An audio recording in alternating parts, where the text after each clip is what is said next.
Welcome to the WanderLearn Show. I'm your host, Francis Tapon. In this episode, I have Scott Williams. In fact, this is the first of a three-part interview series with Scott Williams, a renowned hiker who has not only completed the Triple Crown, which is the Appalachian Trail, the Pacific Crest Trail, and the Continental Divide Trail, but he's also hiked the Arizona Trail, the Te Araroa Trail. He's hiked in Europe, long-distance trails there too.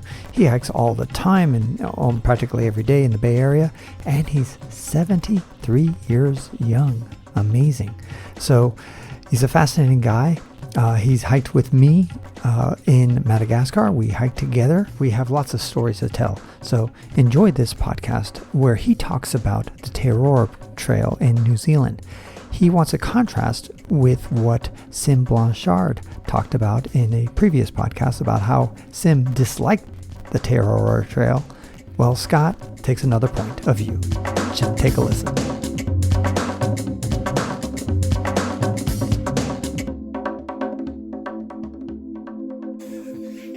Welcome to the WanderLearn Show. I'm your host, Francis Tapon. I'm here with my great friend, Scott Williams, who is a renowned hiker who's hiked the Triple Crown. He's done the Arizona Trail. He's hiked the Te Araroa Trail in New Zealand. He's probably hiked in your backyard. So anyway, welcome, Scott.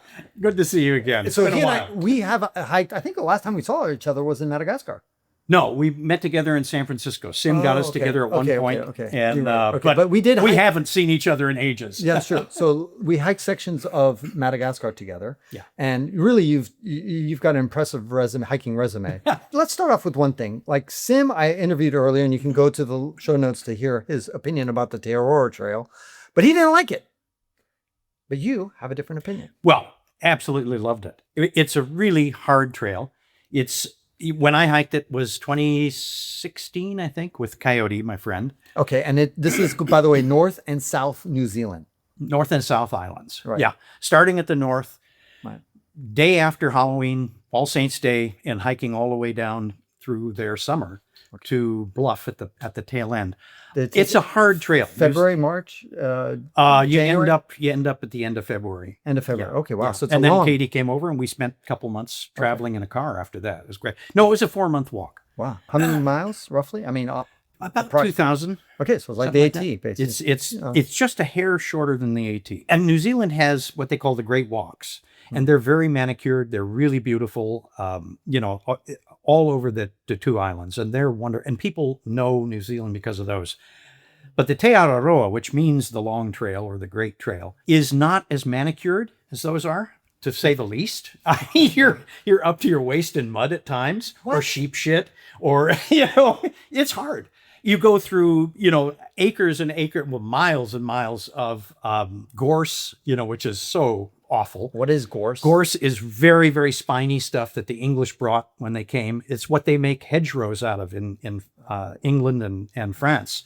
It's one of the reasons to separate things.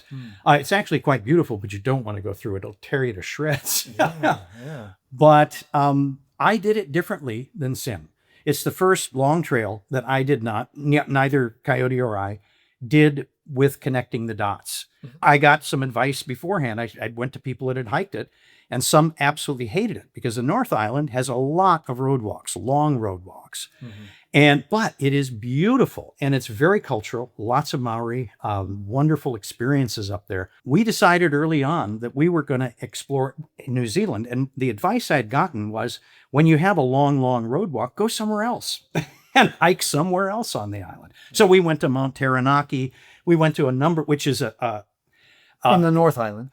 That's on the North Island, and it's a mountain that seconds for Fuji in movies. It's so beautiful. What about, Scott, just somebody says, I just want to do the South Island continuously. Could that be a nice... Absolutely. Yeah. Absolutely. Yeah. South Island, more mountainous. It's more wild. It's Lord of the Rings territory. Well, the North Island, too, is Lord of the Rings territory. Oh, okay. You go through Mordor on the Lord of the Rings. You go through the Shire on the North Island. Okay. The South Island is Rohan. It's the braided rivers. It's so gorgeous. Actually, both islands are just stunning. But by not connecting the dots and not having to do these long road walks, we loved it. I mean, we added in other things, and the hitchhiking on the North Island was fantastic. We get picked up by little old Maori ladies. And as a matter of fact, one time coming there, you do a 7-day, 5 to 7 day kayak or canoe trip down the Whanganui River. And it's a sacred river. It's the first river in the world given human rights status. They're actually putting water back into it instead of taking it out at this point. But you go into Maori Marae on that river. You're invited in to the sacred houses.